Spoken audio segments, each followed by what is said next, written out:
Michelle talks about her mother-in-law, or her mother, my mother-in-law, who is a extraordinary woman. But as Michelle points out, she's 86. And sometimes, trying to get the right phraseology when we're talking about issues, Michelle's like, that's like her trying to learn Spanish. It doesn't mean she shouldn't try to learn Spanish, but it means that sometimes she's not going to get the words right.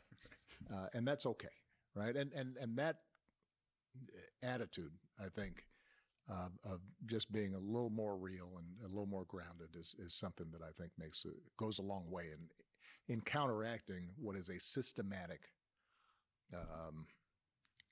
the systematic propaganda that I think is being pumped out by Fox News and all these other outlets all the time. I mean, I think there are a lot of different things going on. I think there's a lot of, in both parties, there's a lot of catastrophizing, which is the buzzkill part. Oh, existential threat, this existential threat to democracy, existential threat to the planet, yada, yada, yada, which I think grinds people down a little bit and has them tuned out. But I also think that there's essentially a very online vernacular that has taken hold in parts of elite media and certainly in academia.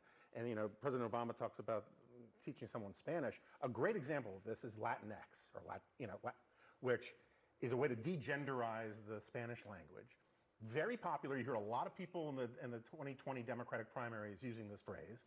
And no one bothered to actually ask a lot of people in the Hispanic community whether they use the term or like the term until well after. And it turns out that only about 2 or 3% of Latinos in this country either are familiar with it at all or ever use it.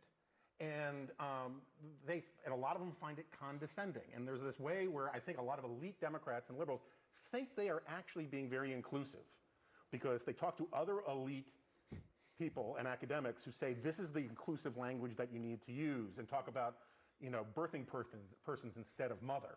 And for a lot of normal Americans who might be with them on a lot of normal issues are just sort of like, I don't even know what language you're speaking. Yeah, why are you laughing? Well,